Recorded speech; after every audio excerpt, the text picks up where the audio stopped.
Eh bien déjà, bonjour à tous. Merci d'avoir rejoint le webinaire aujourd'hui sur la présentation de la solution ServiceNav. Donc je vais partager mon écran. Ce que je vous propose, c'est 3 slides. Et ensuite, on ira sur la démo parce que les slides, c'est bien beau, mais autant directement rentrer dans le vif du sujet. Du coup, d'où vient ce webinaire? Nous, en fait, CoService, c'est la société. Nous étions présents au CRIP, la convention annuelle, je crois que c'était en juin, quelque chose comme ça, porte de Champère à Paris. Et on s'est dit que ça pourrait être une bonne idée à la fin de l'année de refaire une petite passe en mode webinaire pour ceux qui étaient pas forcément là, puisque le jour il y avait pas mal de grèves à la convention annuelle, donc il y avait pas mal de personnes qui n'avaient pas pu venir. Et également, une piqûre de rappel, en gros, pour ceux qui n'étaient pas forcément passés sur notre stand, parce qu'il y avait quand même pas mal de monde. Voilà, donc pour ma part, je suis Robin Mathéo. Ma petite photo, elle est en haut à droite. Et je suis responsable commercial chez CoService. Donc, je vous présenterai le slide d'après. Ça concerne CoService. Et donc, CoService est dit une solution de supervision décisionnelle. On le verra pourquoi après. Et prédictive, on en parlera également. Et donc, supervision, système, réseau. Donc, ça, c'est du classique basique, j'ai envie de dire. Mais aussi, partie applicative. Oui, bonjour. Partie applicative et également une brique d'hypervision pour ceux qui sont déjà équipés, suréquipés d'outils d'IT monitoring et qui veulent agréger tout ça sur une seule et unique interface. Voilà, donc le programme est assez costaud. Voilà, je vous propose qu'on y rentre direct et on finira à 11 heures, dans 1 heure donc. Voilà, donc CoService en quelques chiffres, très rapidement, hein, puisque vous voulez tous voir la solution et parler plus techno. Ah, on n'entend pas. Alors, est-ce qu'il n'y a que Monsieur Passero, pardon, qui n'entend pas ou tout le monde? Non, non, moi j'entends très bien. Donc il y a peut-être un problème de connexion. A priori, merci, ça fonctionne.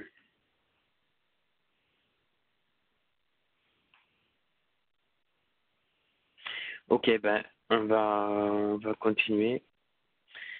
Peut-être se déconnecter, reconnecter. Bon, si on m'entend pas, ça sert à rien que je parle de toute façon. Donc, CoService en quelques chiffres, création de la société en 2006, donc par quatre fondateurs. La société, il y a des fonds propres derrière, donc il n'y a pas d'investisseurs externes dans la société, donc c'est plutôt sain comme entreprise. D'ailleurs, les comptes sont publiés sur société.com. Je dis ça parce que, bon, sûrement pour ceux qui ont suivi les actualités de la supervision, l'année dernière, il y a un éditeur qui s'appelle Pom Monitoring qui a coulé. Donc, autant bien se assurer les arrières, on va dire, quand on investit dans une solution, puisque en général, pour superviser, on le prend pour plus d'une année, voire plusieurs. Donc, autant bien investir au bon endroit. CoService, c'est 40 personnes, à peu près, enfin 42 exactement, basé à Grenoble. Donc, on fait partie du pôle d'innovation minalogique, j'en parlerai un petit peu plus tout à l'heure, à Grenoble. Là, pour ma part, je suis à Courbevoie, donc en Ile-de-France. Et après, on a une agence à Liverpool, où il y a 3 personnes là-bas pour développer l'international. Nos clients, qui sont-ils? Donc, on a commencé le marché de la supervision, bien sûr, en 2006, donc il y a 12 ans. Et à cette époque-là, ce n'était pas forcément très, très mature en France. Bien sûr, ça dépend après des tailles de société, mais plus globalement, on va dire, sur le marché. Et donc, on s'est d'abord adressé par ceux qui vont insuffler les nouvelles technos, à savoir les ESN, donc en clair, les service providers, là, les MSP. Donc, aujourd'hui, on a à peu près 130 clients MSP, donc des plus petits aux plus gros, hein. Donc, par exemple, on a des gens comme Groupe Ardis, Nueva, Novinci en région, comme SIS, comme Network, CFI Paris, là, groupe CFI sur Paris. On peut avoir de l'Infodis IT également sur Paris, ou des comptes un peu plus gros comme SCC, d'ailleurs, qu'on a signé très récemment, en tant que MSP qui vont utiliser notre solution de supervision sur l'ensemble de leurs clients d'infogérance. Voilà, donc Proservia également. Donc ça peut être des gens comme ça. Et puis après, on s'est dit, vu que les MSP ont des besoins, sûrement que les clients finaux, donc DSI, avaient également des besoins. Et donc, on a commencé à adresser ce marché-là, d'où le webinaire d'aujourd'hui et la participation au CRIP d'ailleurs. Et du coup, on va cibler pas mal de PME, TI, grands comptes, à travers des intégrateurs. Voilà, donc la plateforme ServiceNav, du coup, de Coservit, elle est soit en mode SaaS, donc je vous montrerai la force du mode SaaS, soit on-premise, mais c'était important pour nous d'avoir du mode SaaS. Pourquoi? Pour le multi-tenant et pour la volumétrie de données. Parce que quand on va superviser énormément d'équipements, puisqu'on parle système réseau applicatif, et d'ailleurs on parle également d'IoT, j'en parlerai aussi, puisque l'actualité fait qu'il faut en parler. Et d'ailleurs, c'est ce qu'on fait. Donc, il y a beaucoup d'éléments à superviser et donc le SaaS égale grosse volumétrie, égale problématique de prod, comme vous pouvez avoir tous les jours. Nous, c'est pareil, on a à peu près le même métier en fait. Et donc, on a migré, j'en parlerai aussi, sur une architecture Big Data. Et après, les points de contrôle, quand on supervise, il faut savoir superviser beaucoup de choses. Donc, beaucoup de points de contrôle et on a développé normalement ce qu'il faut. Et bien sûr, c'est pas un arrêt puisqu'on développe tous les jours avec une quinzaine de personnes en R&D plus quelques externes pour les tâches les plus basiques, on va dire. Les clients, donc je vais parler rapidement, ESN, donc les MSP, le service provider, et des clients finaux. Donc, je n'ai pas trop cité de clients finaux. Voilà, il y a du public, il y a du privé. Il y a, vous pouvez les lire autant que moi, Naturex, Babou, But, dans le retail, qui ont tout leur data center, ainsi que les magasins. Voilà, si vous allez acheter chez But, les caisses de But sont supervisées à notre solution de supervision. Casino, d'ailleurs, aussi, je ne l'ai pas mentionné, mais là, c'est en cours. On a un POC avec eux. Ils ont 1500 magasins supervisés. Et puis après des aéroports, Hermès aussi, qui est forcément très connu, et puis d'autres comptes. Les événements, il y a deux autres points que je voulais préciser avec vous. Les événements, donc bien sûr on a fait le CRIP, j'en ai parlé, puisque c'est mentionné ici. On est aussi au club décision de DSI, qui est un autre club sur Île-de-France, sur Paris, qui bouge pas mal. Après, certainement vous connaissez l'IT Meetings à Cannes, on est également présent, ça fait 4 ans. L'édition des 6, ça fait 4 ans également. Après, on a fait d'autres événements un peu plus particuliers comme les Data Core Days ou Next, l'événement du Nutanix, j'en parle juste après, ou les événements comme Citrix Synergy Unplugged, là, le dernier était sur Paris il y a 2-3 semaines, puisque nous sommes partenaires techno de ces constructeurs-éditeurs. Donc j'explique, en tant qu'éditeur français, on a bien sûr développé plein de plugins, comme je le disais au préalable, pour superviser des serveurs, du stockage, du réseau, des switches, etc., etc. Et après, sur certains éditeurs constructeurs du marché, comme c'était le cas là, vous voyez Datacore, Citrix par exemple, Microsoft, Nutanix, WatchGuard, ServiceNow ou d'autres, on s'est dit on va aller un peu plus dans le détail, c'est-à-dire qu'on va faire des partenariats technologiques. Donc là, il faut s'approcher d'éditeurs, constructeurs, signer des partenariats avec eux. Au côté marketing, côté business, ça a pas mal de sens. Et puis côté techno, beaucoup de sens également, puisqu'on a en preview les montées de version, on a en preview sur quoi ils travaillent. On essaie de bosser avec eux sur justement comment superviser au mieux ces technos-là, sans être intrusif. Enfin bref, pas mal de chantiers qu'on adresse ensemble. Donc c'est pour ça qu'on était aux événements Data Core Days ou Citrix Synergy Unplugged par exemple, ou Next. Et d'ailleurs, pour ceux qui vont en Next là à Londres, c'est fin novembre, on sera également présent avec un stand là-bas et une session de pitch. Voilà, pour info. Voilà, pour faire le tour sur Coservit. Et puis sur ce qu'on va voir ensemble, donc on va voir ensemble ServiceNav, donc la solution de supervision, SaaS et on-premise, on fait les deux comme je le disais. L'ADN, on va le voir, c'est agentless, voilà pour info, on ne déploie aucun agent sur les équipements pour superviser. Donc ça c'est la base de base, il y a plusieurs niveaux de maturité en supervision. On estime quand même avoir un petit peu d'expérience là-dessus pour en parler. Premier niveau, c'est Nagios-like, j'ai envie de dire. Donc en gros, on déploie une solution de supervision, on a des alertes et ça va très bien. ça fait le job, ou PRTG, hein, pareil, dans le même style, des outils qui renvoient des alertes, qui sont qui nécessitent peut-être pas mal de config ou d'admin derrière, et ça marche très bien. Après, on a un autre niveau de maturité qui est plutôt, on veut des tableaux de bord métier, on veut parler à la direction, on veut parler aux directions métiers, on veut peut-être discuter avec eux des SLA en interne, des contrats de services internes, etc., des reporting également. Et donc, deuxième niveau de maturité, on veut avoir ce tableau de bord, ce reporting et cet outil facile et packagé. Et le troisième, c'est qu'il y a plein d'outils qui sont déployés, plein ou 2, 3, 4 ou 5, peu importe.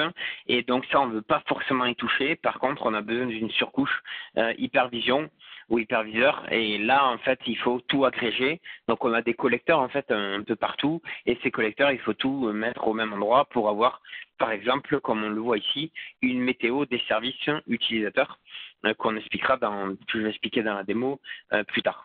Voilà, donc sur les 3 niveaux de maturité, bien sûr, on répond aux 3, sinon je ne les aurais pas forcément mentionnés, mais ça dépend, c'est pas forcément du tout la même présentation, pas forcément du tout les mêmes besoins, forcément, et aussi les attentes ne sont pas les mêmes.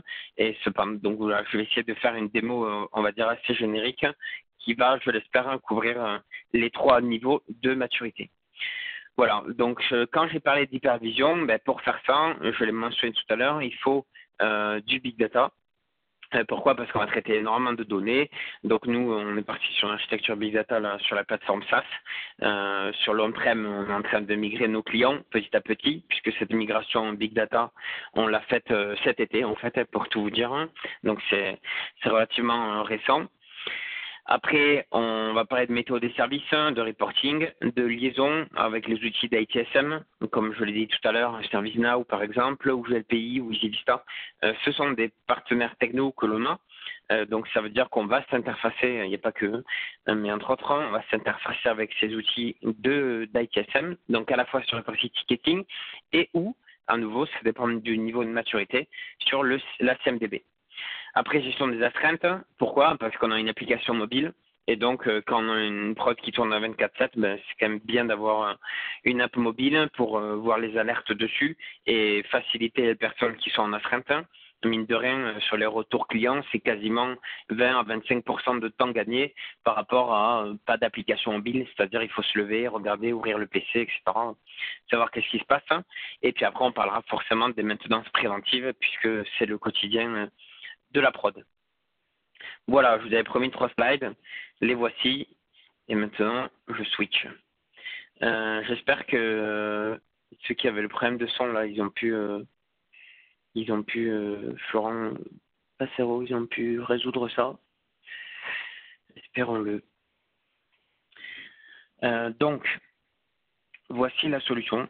Alors, je me suis mis en plein écran, mais c'est login mot de passe, bien sûr, pour y accéder. Interface web.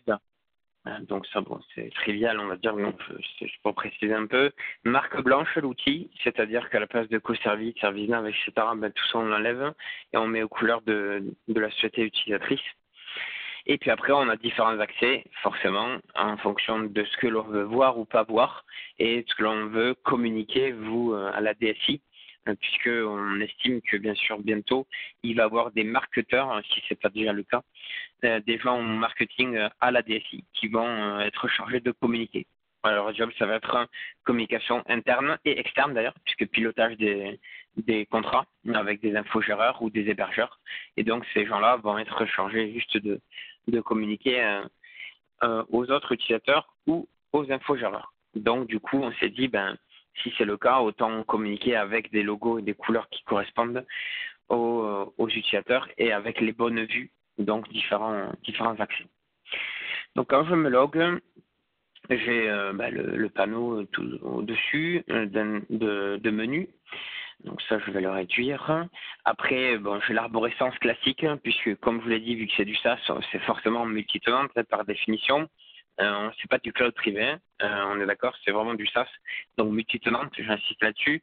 C'est-à-dire que s'il y a un site, imaginons que vous avez plusieurs sites, vous voulez donner l'accès au site en question, ce site, il va avoir uniquement la vue sur ce que lui, il supervise en local, par exemple. Et au niveau de la DSI au global, ben, il va voir l'ensemble des équipements et des sites.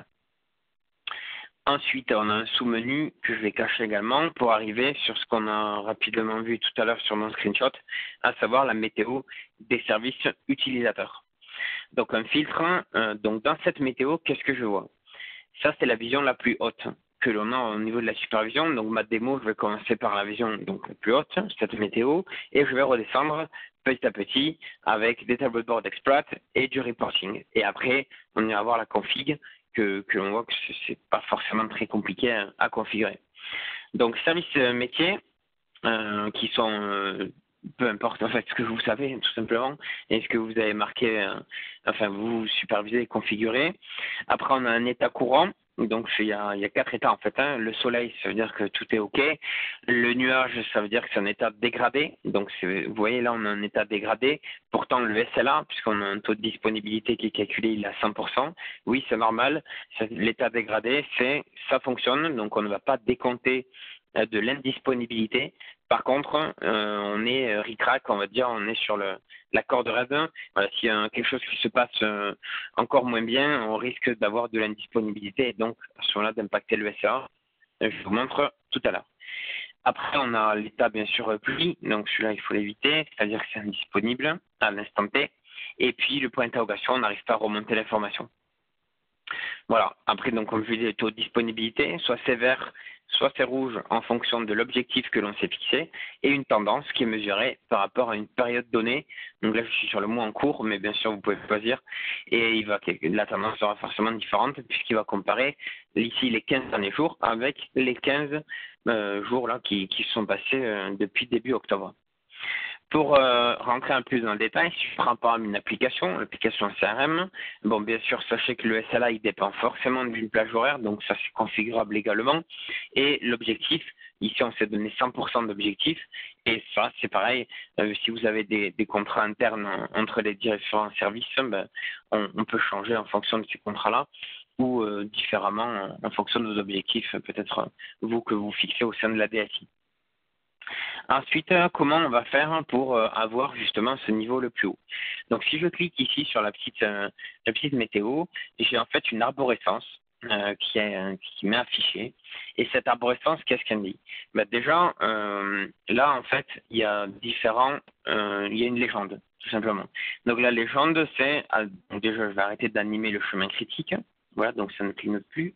Et il y a 2 niveaux en fait d'impact. Il y a un niveau d'impact bloquant que l'on appelle, donc ce sont les traits pleins, et un niveau d'impact dégradant, ce sont les pointillés. Donc clairement, s'il y a un équipement ou un service ou une application ou n'importe quoi qui tombe, qui est d'impact bloquant, donc comme c'est le cas ici avec le service qui s'appelle Share Available, on voit qu'il y a un ticket ouvert d'ailleurs, je reviens tout à l'heure, ben pour le coup, le niveau le plus haut va être impacté au niveau bloquant, donc en clair, c'est indisponible. Donc, exemple ici. Après, vu que forcément tout est redondé, en général, ben, c'est quand même bien de mettre les pointillés. Donc s'il y a un point qui tombe, je vais le montrer dans le service d'impression, et ben à ce moment-là, le point derrière va reprendre la suite et va être forcément lui disponible, et donc on ne va pas décompter de l'indisponibilité. Ok? Attendez, je pars du écran.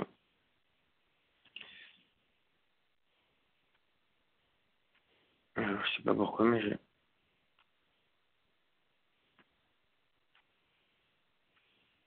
j'arrive pas à sortir de là. Ok, effet démo peut-être, je me relogue. Voilà, c'est bon. Donc ouais, je voulais montrer la partie service d'impression, voilà ici. Donc le service d'impression, lui, il dépend de 2 imprimantes. Donc il y a l'imprimante HP par exemple et l'imprimante Ricoh. Les deux, on voit qu'ils sont redondés. Et du coup, ben, s'il y a une imprimante qui tombe, ben, l'impact va être pour le coup dégradant. Et donc le service le plus haut, lui, va être en état dégradé et pas bloquant. Donc on ne va pas décompter de l'indisponibilité. Voilà. Après, ces services peuvent être un peu plus compliqués. Exemple, je crois que c'est le service Citrix. Celui-là, non, c'est pas celui-là, c'est celui-ci. Voilà. Où il y en a forcément un peu plus de dépendance et un peu plus d'équipement. Donc voilà, c'est le service Citrix, pour info, ce qu'on a montré à l'événement Citrix dont je vous parlais, avec les différents scalers enfin, et l'infra qui tourne derrière, et tout ça est redondé puisque vous voyez qu'il y a des pointillés. Par contre, à chaque fois qu'il y a un scaler qui tombe, ça fait tomber le service le plus haut. Voilà. Et le chemin qui s'anime, c'est le chemin le plus critique, donc c'est pour comprendre quels sont les impacts très simplement. Voilà pour la partie météo. Alors pour info, et c'est assez utilisé par nos clients, cette météo, elle peut sortir en API. Donc ça veut dire que vous pouvez interfacer et mettre cette météo dans votre intranet par exemple. Donc si vous avez un SharePoint ou autre, vous aurez la météo qui sera disponible pour les utilisateurs, ou du moins celle que vous voulez afficher pour les utilisateurs. Et donc vous pouvez du coup mettre aussi quelques commentaires. Exemple là, on voit que l'application CRM, il y a un souci. Bon, a priori il n'y a pas de souci, mais dans la démo, il y avait un souci, par exemple, vous pouvez écrire retour à normal. Donc, les utilisateurs ne vont pas forcément ne vont pas forcément appeler le support, et donc vont être ils vont attendre que le ticket soit fermé. Et pour info, le retour client, c'est que à peu près 20-25% pareil de tickets ouverts en moins quand on va afficher une météo dans un intranet. Voilà pour la météo. Donc communication à nouveau. Après je vais aller sur les tableaux de bord. Donc on a différents tableaux de bord. Donc soit ils tournent en carrousel, soit vous pouvez vous-même les définir. J'y viendrai tout à l'heure. Donc tout d'abord, on va commencer par le tableau de bord qui est vraiment pour l'exploitation. Donc celui-là, et avant en fait d'ailleurs de vous le montrer, je vais vous le configurer. Donc pour configurer un tableau de bord, c'est relativement simple. On va définir un titre, forcément. On va mettre des filtres. On peut filtrer sur qu'est-ce qu'on met dans le tableau de bord, les statuts, les maintenances, les événements à quitter, par exemple. Après, on peut aller définir quel site ou quelle société à la limite, ou même des catégories, puisque j'ai différentes catégories au niveau de des sociétés. Vous pouvez les filtrer en tant que VIP par exemple ou pas. Après les équipements, donc on peut aller définir quels sont les équipements avec des étiquettes, vous mettez des étiquettes par équipement. Et puis après les services, donc quels sont les services que je veux rajouter ou pas dans ce tableau de bord. Pourquoi? Parce que en fonction de DSI ou de infogéreur d'ailleurs, différents niveaux d'expertise égale différents tableaux de bord. Donc il y a des personnes qui vont être plus réseau, ils vont prendre les alertes réseau, et d'autres un peu plus applicatifs, donc les alertes applicatives, etc. Donc je valide, et j'ai quoi en fait? J'ai le pool, en fait, ça c'est quelqu'un d'une vue classique. J'ai une ligne égale une alerte. Donc les alertes, je rappelle, c'est alerte email, SMS ou d'ailleurs sur l'application mobile, donc un message push. Et puis après, typiquement, on va aller traiter ces alertes-là. Donc là, pareil, on peut aller créer un ticket en fait dans un outil de ticketing. Je vous parlais des partenariats tout à l'heure. Donc je vais créer un ticket et acquitter l'événement. Donc en fait, il y a plusieurs niveaux de création de tickets en semi-automatique, comme je suis en train de le faire. Donc ça va copier-coller le message de l'alerte, et après je valide, voilà, ça va me créer le ticket. Et une fois que le ticket est créé, je vais avoir le petit dossier comme on le voit ici dans la supervision. Donc en gros, ça va écrire et lire l'état du ticket avec le statut du ticket et l'intervenant. Et donc ça, soit en semi-automatique, soit en automatique. C'est-à-dire par exemple, vous pouvez dire chaque alerte critique, donc le niveau le plus haut d'alerte, mais il va pouvoir déclencher un ticket, typiquement. Après, l'autre point aussi, c'est qu'on peut aller à travers la supervision, fermer un ticket qui est dans votre liste de ticketing. Comme ça, on ne switche pas d'écran. La personne qui intervient, elle a son écran de supervision, et derrière, elle va pouvoir fermer le ticket directement sans se connecter à l'outil de ticketing. Bon, de toute façon, il doit être ouvert, mais bon, ça peut faciliter. Voilà, donc pourquoi on a fait ça? Pour info, à peu près, voilà, nos clients nous disaient, grosso modo, tous les tickets qu'on ouvre à la mano, il y a des perditions, donc tous les tickets ne sont pas forcément ouverts. Il y a des redondances. Des fois, c'est une personne qui ouvre un ticket et puis l'autre, il ouvre un autre. Et donc, on s'est dit, ça avait du sens quand même d'intégrer le ticketing à la supervision, donc pour faciliter l'exploit. éviter les copier-coller qui ne marchent pas en fait, hein, ou qui où il y a des erreurs ou autre, hein. Éviter d'avoir des tickets en double, enfin bref. En plus, quand on a une bonne volumétrie de tickets, ça commence à être un peu compliqué. Voilà pour ça. L'autre interfaçage avec l'ITSM, pour info, c'est la CMDB. Voilà, parce que la supervision, l'enjeu de la supervision, c'est quand même de la mettre à jour. Et donc, mettre à jour une supervision, bah, il faut y passer un peu de temps, hein, forcément, puisque le SI évolue. Donc, si vous mettez à jour d'abord la CMDB, eh bien, en fait, on va depuis la CMDB, puisque dans le ServiceNow, vous savez, l'a vu tout à l'heure là, que j'avais en arborescence, eh bien, typiquement, ça, vous l'avez dans ServiceNow, par exemple. Je parle de celle-là, là, avec les liens. Et ça, voilà, celle-là, ça vous l'avez dans ServiceNow, par exemple, ou dans une autre CMDB. Bah, si vous l'avez, vous prenez ça et vous de la CMDB à la supervision. Donc, on va en fait commissionner et décommissionner la supervision à travers la CMDB. Comme ça, pareil, on évite de faire 2 fois le même boulot et de ne pas avoir forcément la supervision à jour. Voilà, autre point que j'ai oublié de mentionner, forcément, c'est les métriques, donc je vais détailler un peu. On a les maintenances, donc création de maintenance à travers la supervision. Donc c'est pareil, si vous créez des maintenances dans un ordonnanceur par exemple, eh ben on va pouvoir aller le mettre dans la supervision en automatique. Voilà. Donc si par exemple ici là, voilà, je suis sur un point de contrôle, hein, sachez que tous les points de contrôle sont documentés également, donc ça facilite, c'est pareil, l'exploit. Voilà, c'est des petites choses, mais ça permet vraiment de gagner du temps et gagner un tour. Donc là on a, bon, j'ai pris un truc simple, la CPU, on peut aller créer une maintenance en disant, ben voilà, par exemple une maintenance sur cet équipement ou sur ce site-là ou ce service-là, et on a l'impact. Ça veut dire quel est l'impact. L'impact c'est ben on va plus pouvoir imprimer, par exemple. Après, vous planifiez la maintenance, donc d'une tranche horaire à une autre. On l'enlève ou pas de l'indisponibilité, à voir. Et puis, quand je vous parlais de communication, on peut envoyer et avertir en fait un service métier de la maintenance. Et donc, comme ça, ils sont au courant que, par exemple, dans 2 semaines, dans 3 semaines, on leur met dans leur agenda, il y a une maintenance, donc c'est normal s'il y a quelques latences. Voilà, ça l'envoie directement à un service donné, hein. Puisqu'on est relié à l'AD, la supervision est reliée à l'AD, donc si c'est relié à l'AD, ben, vous avez l'ensemble des contacts avec les groupes, etc. Et donc vous pouvez avertir les bonnes personnes.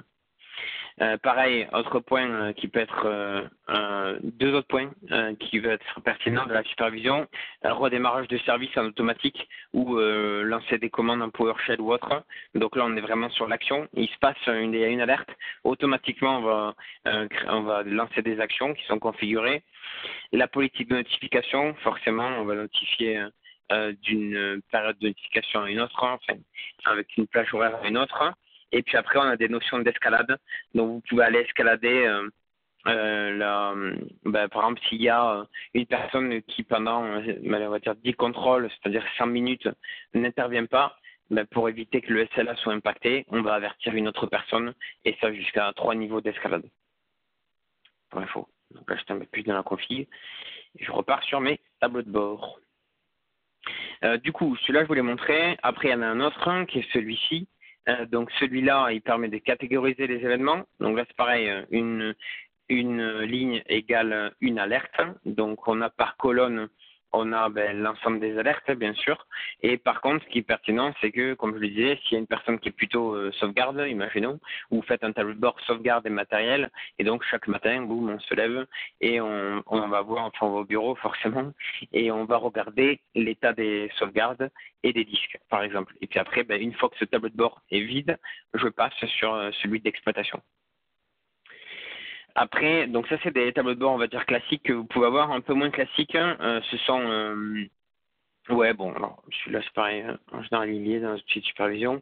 C'est une carte géographique avec, bon, vous pouvez zoomer, dézoomer, ou enfin peu importe. Et puis après vous cliquez, vous avez l'état des sites avec les alertes. Et puis on voit que là il y a 3 tickets ouverts sur les 4 alertes, par exemple. Mais c'est pas forcément celui-là que je pensais. Voilà, je rentre dans les tableaux de bord un peu plus pertinents, un peu plus métier, donc je vais rezoomer un peu. Donc pour info, nous chez Coservit, on a un MPLS et donc les 3 sites dont je vous parlais, on n'a pas mis celui-là à Liverpool, on l'a mis ici. Mais peu importe. Là en fait, c'est on va charger une image en fond de supervision. Et cette image, en fait, on va dessus, cette image statique, on va mettre des points dynamiques. Donc typiquement là, le point vert, donc c'est un point dynamique et il va regarder la bande passante entre deux sites à site, donc trafic haut et trafic bas, et on va afficher les valeurs là, vous voyez les valeurs 82 et 6 que j'ai, ce sont des valeurs dynamiques. Autre exemple de tableau de bord, après je vous montre l'architecture de la solution. Voilà.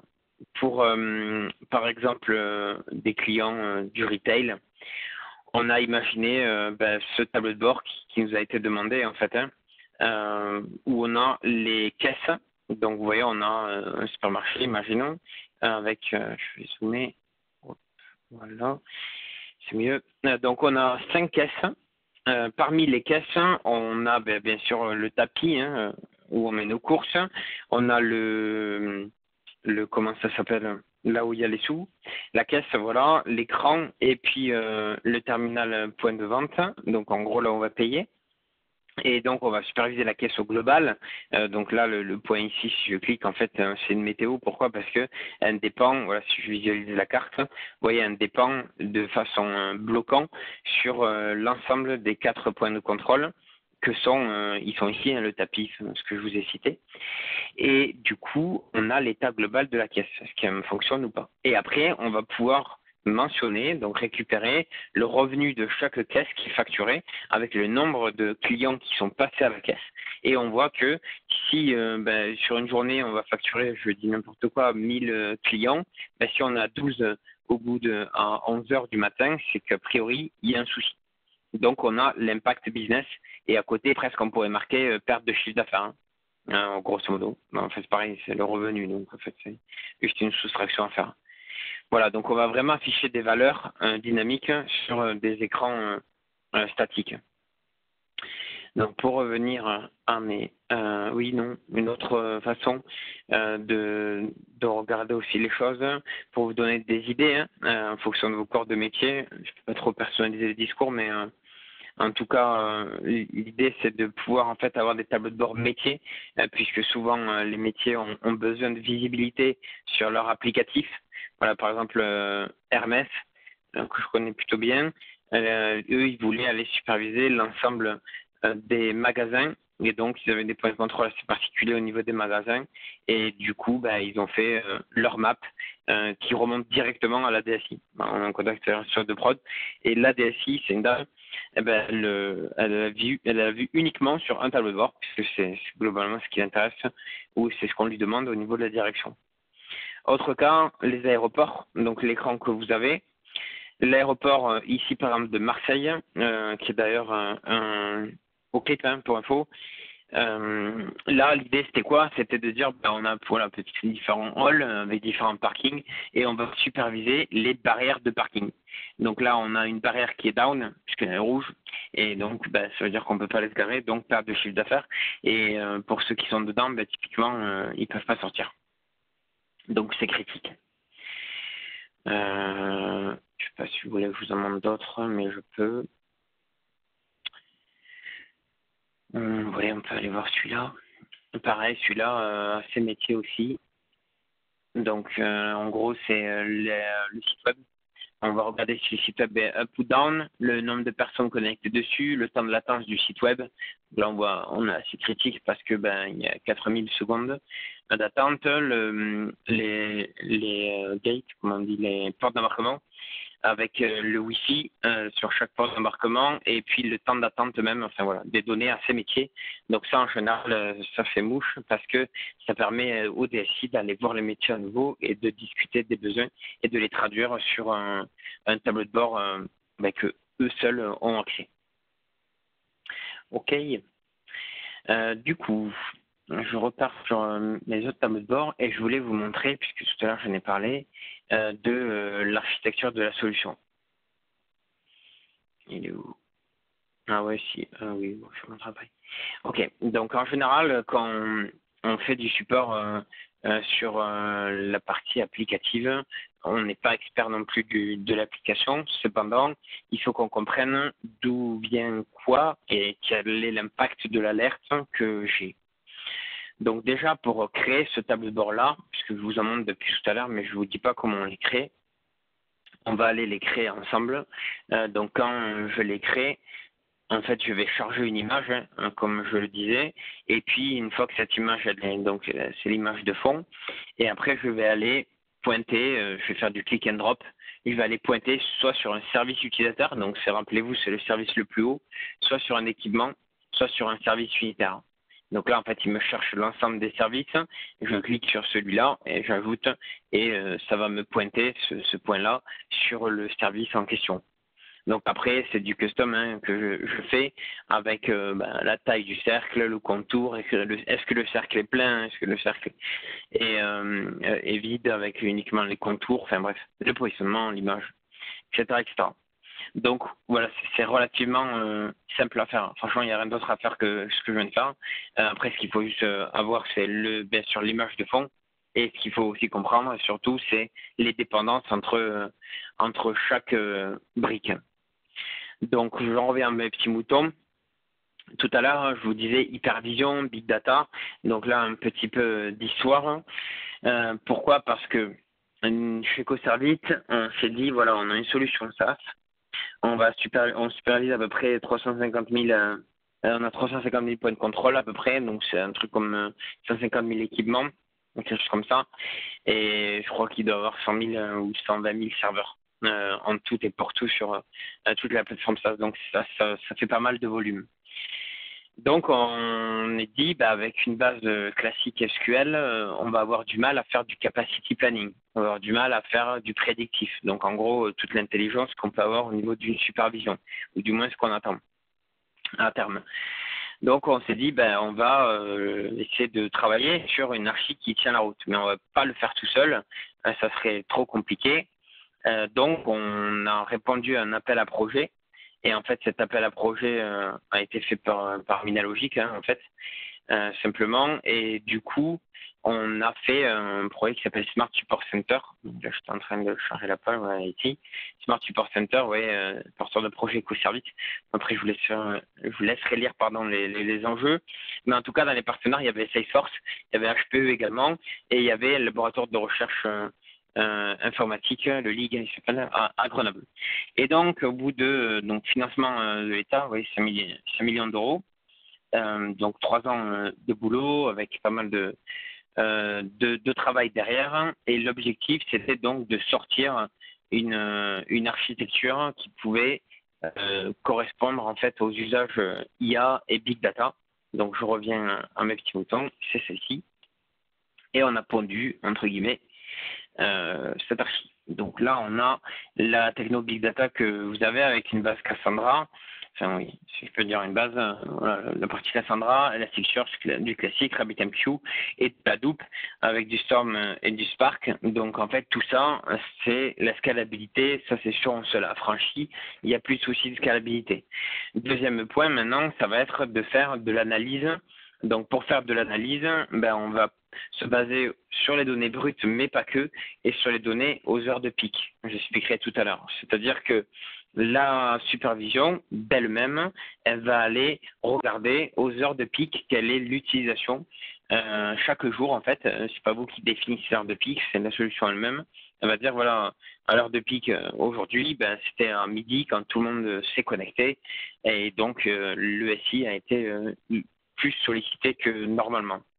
Et à partir de là, on va faire du prédictif. Je vous montre dans quelques instants. Avant de parler du prédictif, le côté hypervision. Donc vous voyez ici, on est sur le collecteur. Nous, on utilise le collecteur Nagios, mais il peut avoir d'autres collecteurs. Exemple PRTG, j'en parlais tout à l'heure.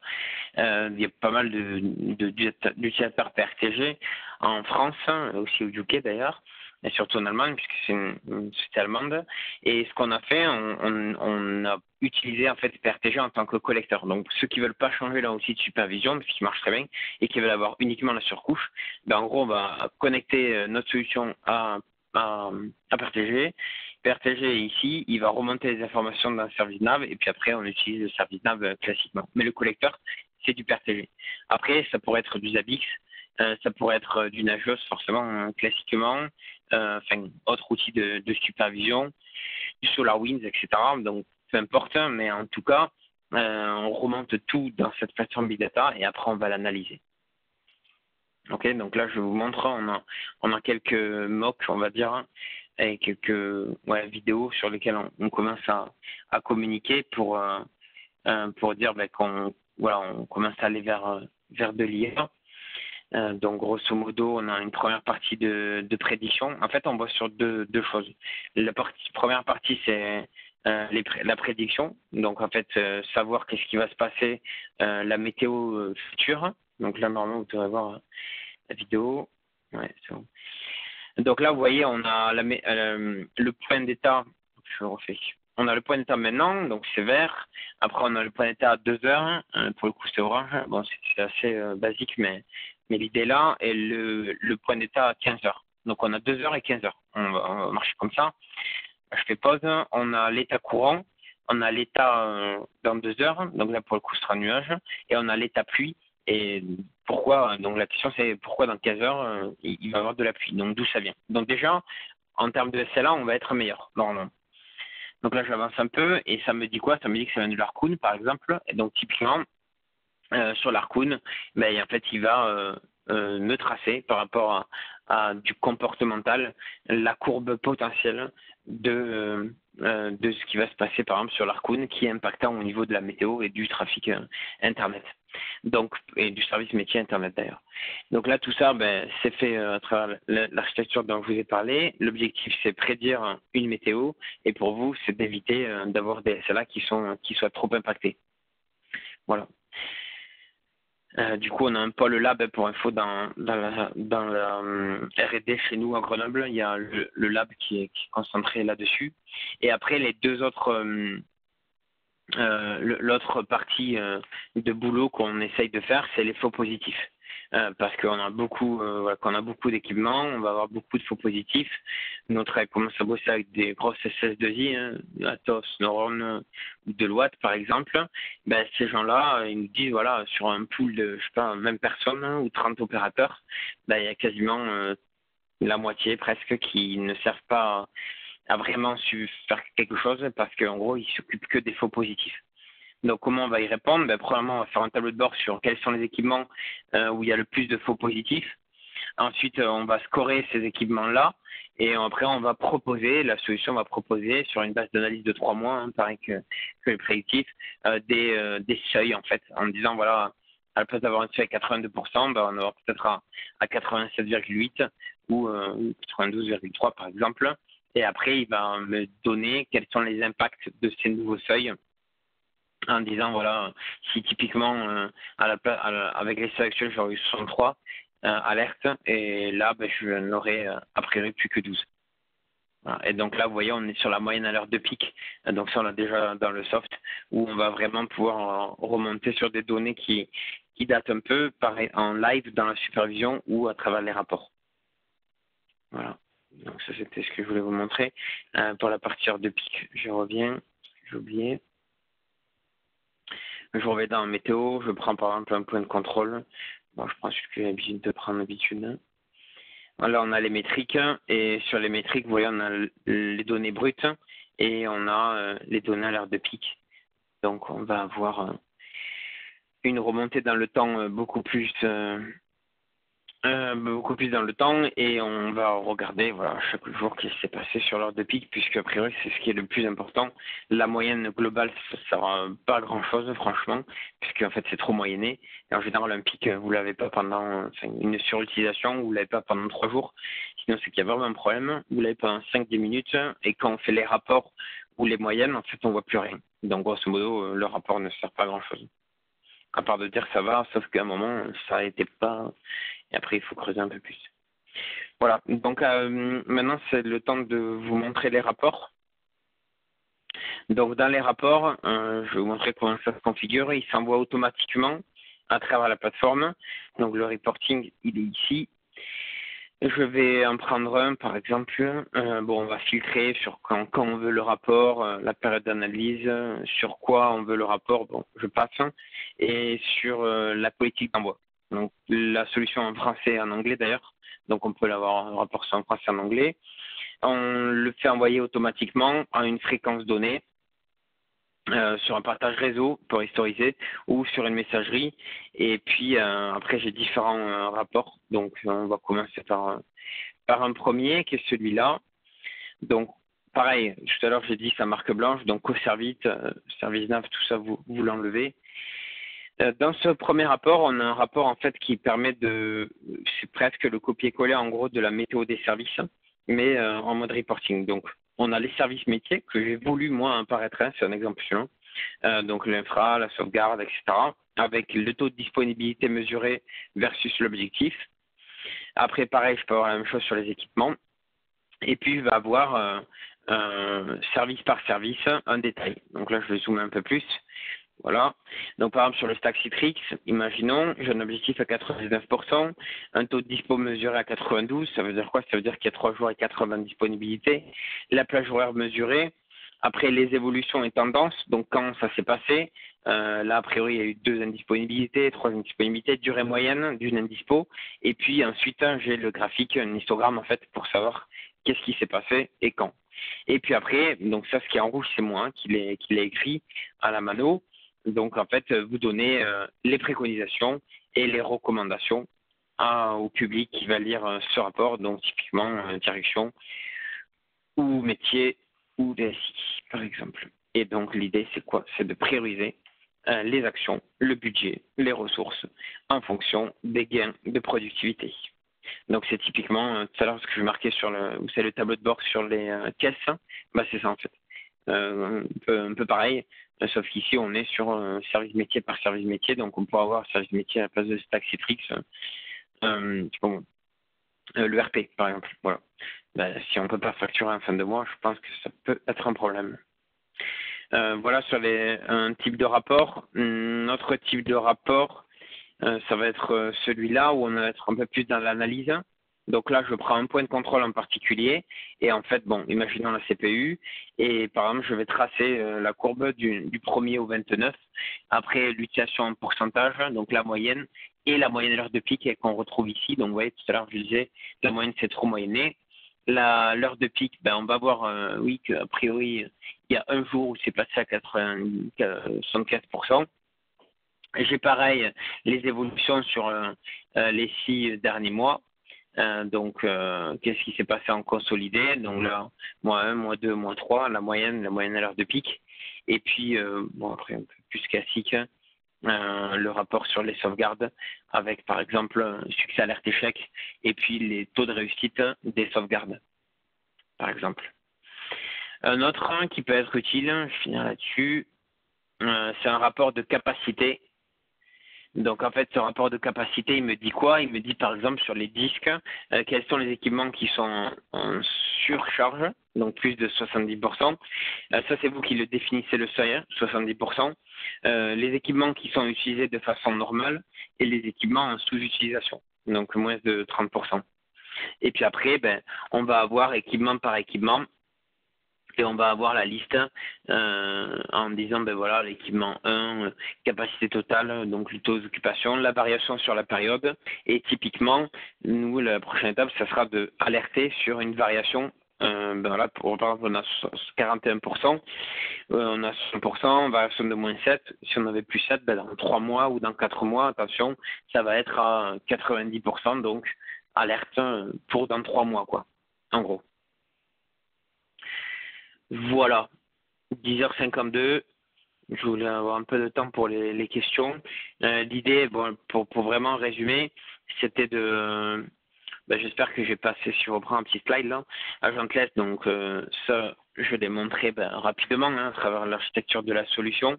On est à travers une box en fait, une VM tout simplement qu'on va déployer sur le réseau. Alors ça va être le collecteur ou alors on utilise des solutions existantes, exemple celle que je vous ai citée tout à l'heure, ou d'autres. La scalabilité multitenante, je vais le montrer avec Big Data Hypervision, la météo on en a parlé, reporting, TSM, Austrent préventif. Je crois que j'ai à peu près tout dit. Si vous avez des questions, n'hésitez pas.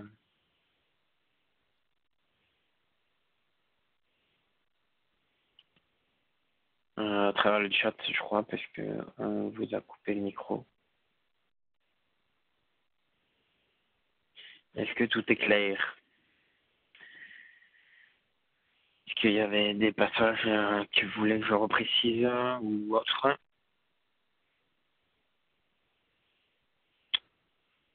J'ai posé des questions. D'accord. Tout est clair, d'accord, ben merci. Ah, sur Q1, ok, sorry. J'ai pas vu les questions. Dis de d'où là.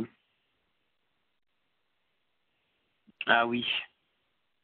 Quel type de notification proposez-vous? Sorry, j'avais pas vu. Ah ouais, il y en a 11 questions. Eh ben, on y va y aller alors.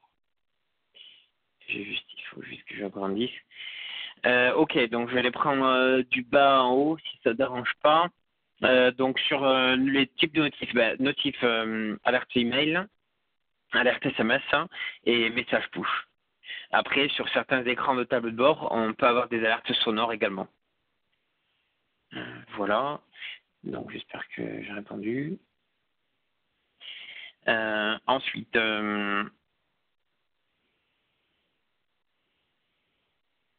Lidalou, comment créer une vue métier grâce à un visio? Alors après, ça dépend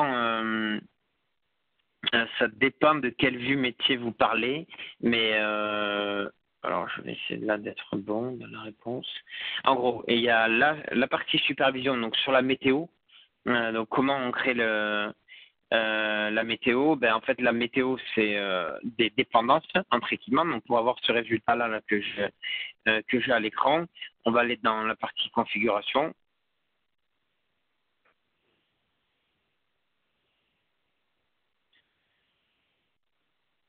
Ouais, on peut importer un VSD. Oui, la réponse est oui. Oui. Ok, donc a priori, c'était ça la question.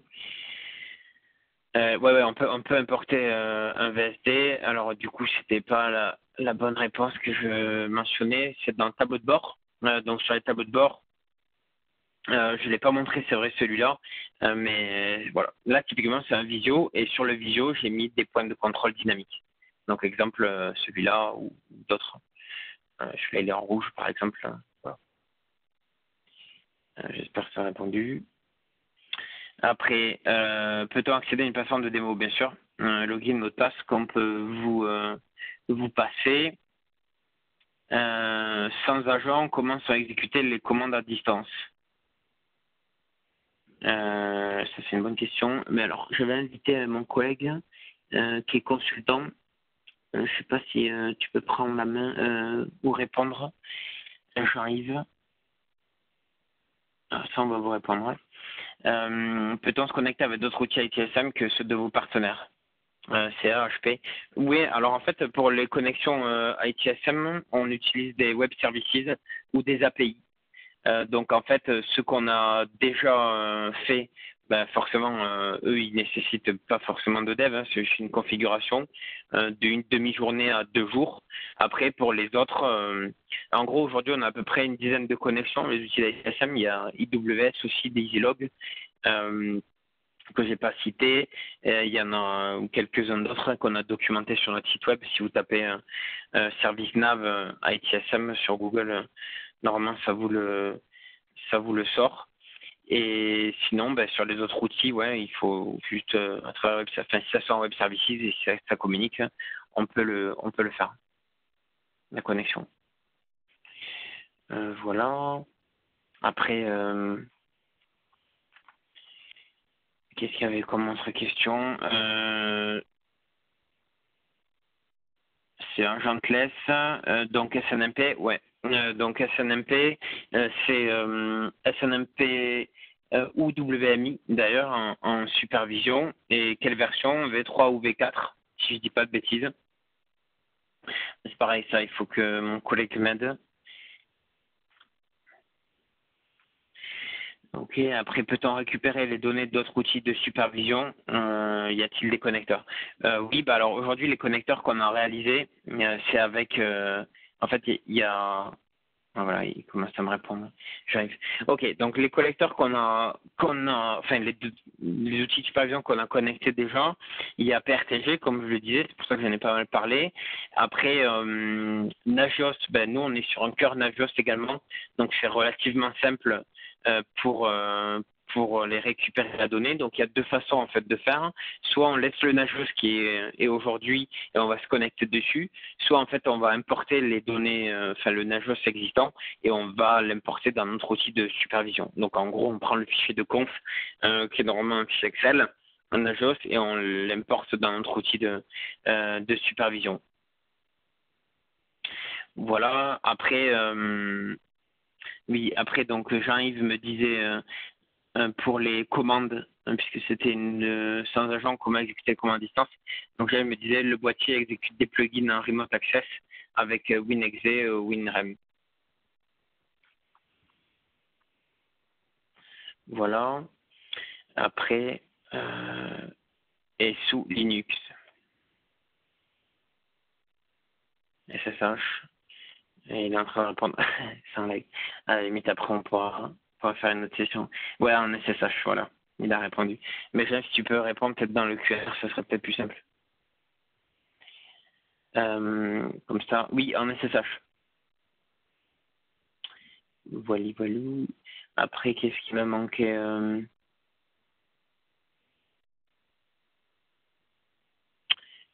si j'entends aussi, j'ai pas le micro.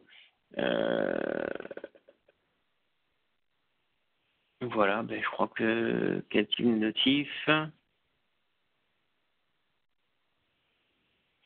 Ben non, je crois que j'ai à peu près tout balayé. J'ai à peu près tout balayé. Voilà, ben c'est 10h59. Si vous n'hésitez pas, hein, si vous avez d'autres questions, à la limite on reprend contact derrière, mais je crois que ouais, j'ai à peu près tout dit. Après, en next step, ce qu'on peut dire, c'est on vous enverra la presse, si vous voulez, les 3-4 slides là.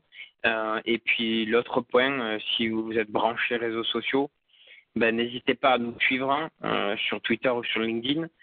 Pour info là, on est au salon là on est au salon là, justement, je vais vous montrer sur Twitter.